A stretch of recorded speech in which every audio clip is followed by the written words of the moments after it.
Saya tidak mau berteman dengan dia. Kenapa, Tan? Kan cara-cara dia udah cocok. Karena dia nggak takut pada Allah. Kalian ingat nenek moyang saya? Ngapain gua ngingetin nenek moyang lo? Nenek moyang saya, iblis. Dia diusir dari sorga. Dia nurut karena dia takut pada Allah. Orang itu tidak takut pada Allah. Saya tidak mau berteman dengan dia. Saya takut terpengaruh. Saya nasihati kalian. Jangan pernah berteman dengan orang yang tidak takut pada Allah.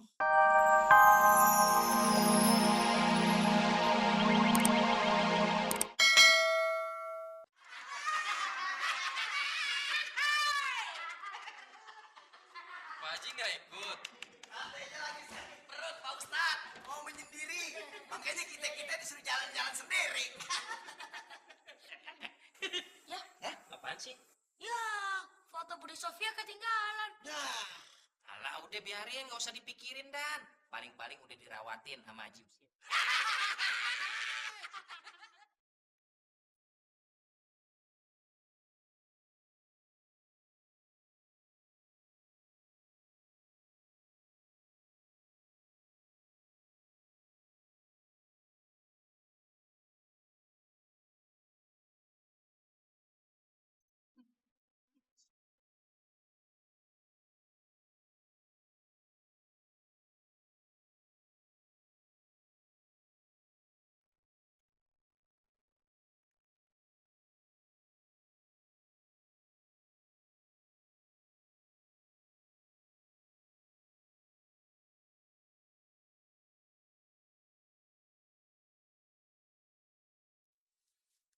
Dari lokasi, kami melaporkan kami melihat sebuah fenomena ganjil sedang duduk di bawah pohon. Saudara Zidan, itulah target operasi kita kali ini. Dia bukan fenomena ganjil karena dia memang sosok setan. Aneh. Kok setan pakai pakaian kayak orang bener? Zaman sekarang emang begitu, Bro. Kalau ajaran pengen laku, setan mesti pakai pakaian orang bener. Terus orang bener mesti pakai pakaian setan begitu? Ya enggak lah. Kalau orang bener pasti pakainya juga bener.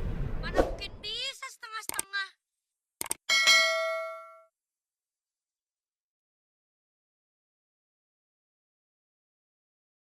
Oi, ngapain ngelamun di sini?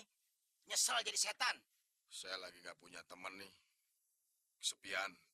Loh, bukannya setan masih banyak? Kan lahir terus tiap hari.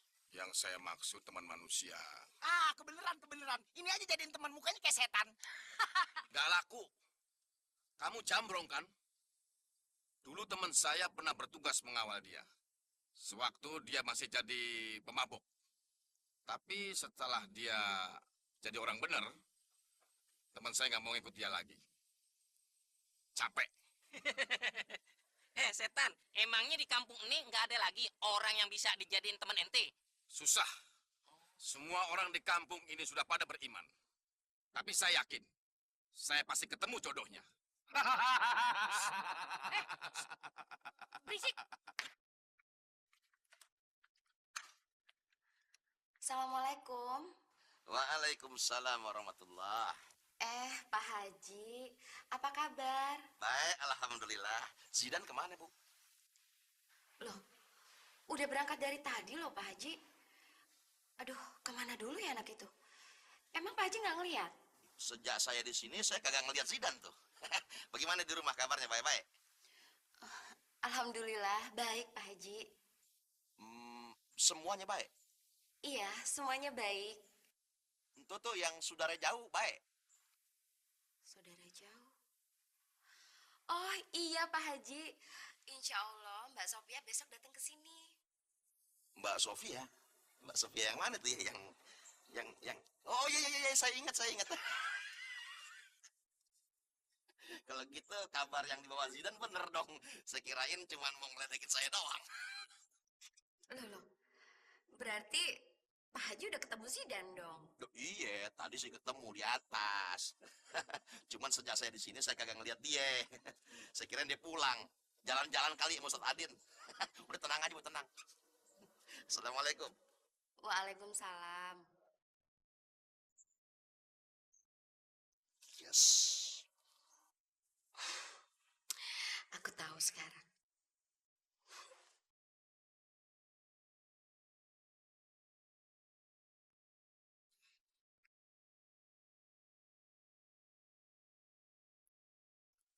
Firasat saya mengatakan pemuda ini akan jadi teman saya. Berisik.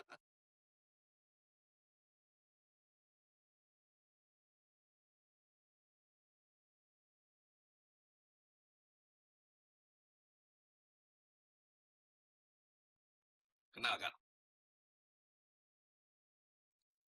saya Setan. Boleh saya jadi teman kamu? Kenapa harus memilih saya? Soalnya kelihatannya kamu tengah asik main kartu. Sampai lupa segala-galanya. Itu salah satu tanda manusia yang cocok berteman dengan saya. Tadi pagi kamu sholat subuh di mana? Bangun aja kesiangan. Kita cocok. Tapi sempat sholat duhur kan tadi siang? Lupa. Kamu sudah pas menjadi sahabat saya. Sholat asar di mana? Ya tanggung lah. Sholat zohor aja enggak. Ya sholat asar enggak juga dong. Tanggung. Enggak sholat asar. Maghrib? Aduh cerewet banget sih. Tak.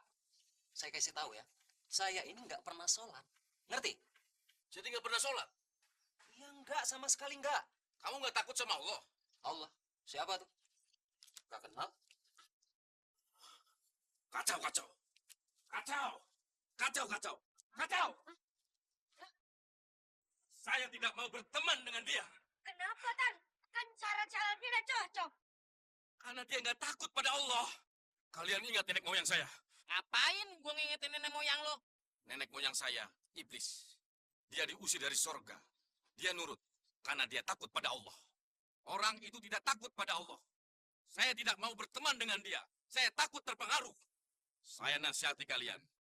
Jangan pernah berteman dengan orang yang tidak takut pada Allah. Karena laknat Allah sangat pedih. Ya, setan nasihatin orang. Kayak di sinetron aja.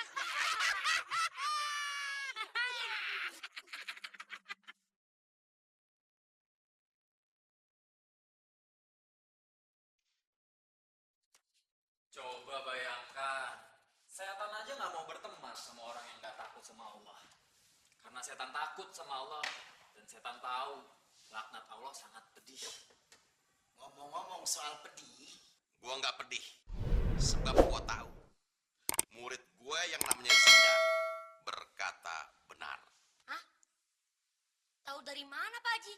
Tadi gua telepon mama lo. Soal Bude Sofia. Hah?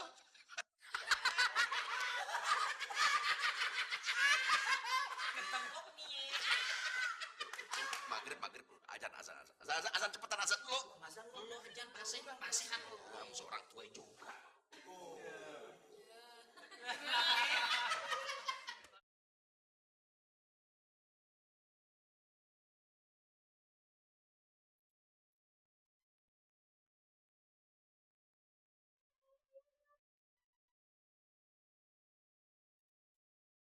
Assalamualaikum, Dek.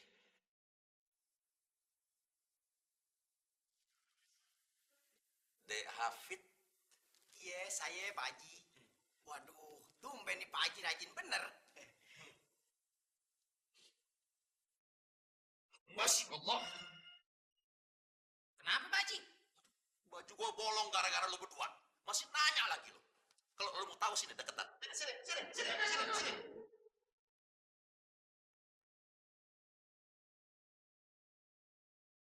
Gua tahu ulama begadang mau sholat tahajud, kalau kagak zikir. Baru tumben nih gue lihat ulama begadang nyetrika baju. Itu ada sebabnya, Bro. Asmara, cinta, love. Kenapa lu lihat-lihat? Enggak, pas lo ngomong lo muka lo jelek banget. Ah, lu sih emang negatif aja sama gue. Jangan ngambek begitu lo, tampil jelek. Ngomong-ngomong, urusan asmara lo bagaimana tuh? Kelihatannya nasib lo lagi diumbang ambing sama keluarganya Adinda. Kayaknya nih Pit, keluarganya Adinda nggak mau terima lo, apalagi engkong. Kenapa lu bisa ngomong begitu? Coba aja lo pikir. Normalnya nih, orang kalau udah mau meninggal, siapa yang mau meninggal? Engkongnya Adinda. Dia kan udah tua sakit-sakitan. Biasanya nih, kalau orang udah kayak gitu, pengen buru-buru ngelihat cucu atau anaknya cepet-cepet kawin. Mumpung dia masih hidup, mumpung dia ada umur. Nggak perlu tuh nunggu dia mesti sembuh dari penyakitnya. Yang namanya orang udah tua ya, sekarang penyakitnya sembuh, besok ada lagi penyakitnya. Terus sampai kapan lo mau nunggu? Lo mesti proaktif, Fit. Hah? Jangan nunggu kabar baik terus. Peribahasa kata nih, lo dapat kabar buruk, cari tuh langsung dari sumbernya. Jangan nunggu lama lo. Tumben lu peduli sama urusan gue. Ya, bukannya apa-apa. Ini kan menyangkut masa depan gue juga. Ujung-ujungnya ntar gue lagi yang ke bawah-bawah. So akrab lu. Apaan hubungannya masa depan lu, masa depan gue? Begini kawan, lo kan tahu gue juga jatuh cinta sama Dinda.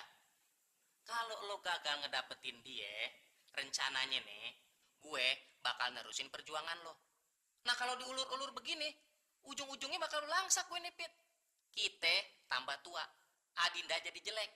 Nah kita nih bertiga jadi bujang lapuk, nggak jadi kawin. Asin deh semuanya. Ya, gue cuma minta pengertian lo sedikit, Pit. Telusurin deh tuh keluarganya Adinda. Kalau perlu temuin engkongnya.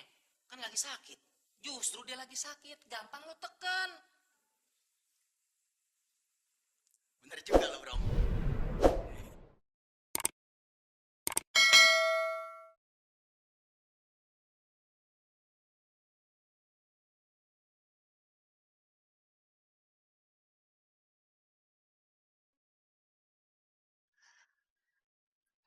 Rumah tangga Mbak sudah tidak bisa dipertahankan lagi. Kami terpaksa bercerai. Terlalu banyak perbedaan di antara Mbak dan Mas Herman. Kasihan Wulan. Dalam usia sekecil itu, dia harus menanggung beban perceraian kedua orang tuanya. Jadi, Bulan ikut sama papanya, Mbak. Iya. Pengadilan memutuskan seperti itu. Karena Mbak tidak bekerja.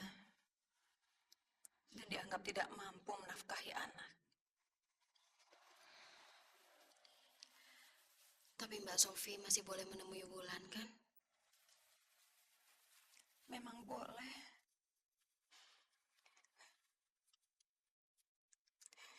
Tapi siapa yang menemani Wulan tidur?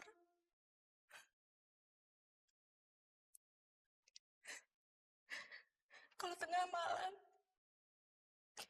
anak itu suka bangun.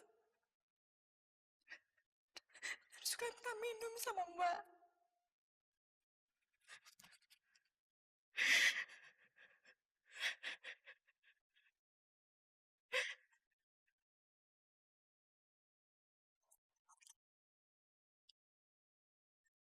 Kasihan anak itu.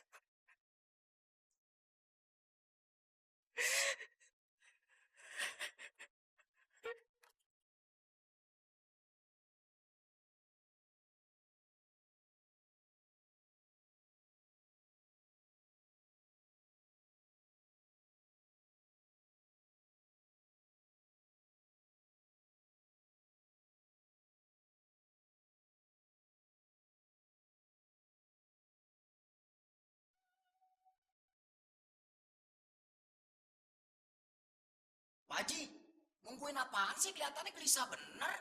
Dari tadi kan gue bilang lo diem, jangan ngomong. Ntar kalau telepon bunyi kagak kedengeran. Tuh kan. Assalamualaikum. Lo kemana aja sih? Gue tungguin dari tadi. Gue kira lo pingsan. Pak Haji, ini pembicaraan antara kita berdua aja Pak Haji. Pak Haji, Bude Sofia udah cerai. Alhamdulillah. Hah?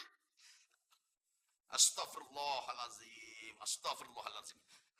Sorry man. Kenapa bisa jadi begitu tuh?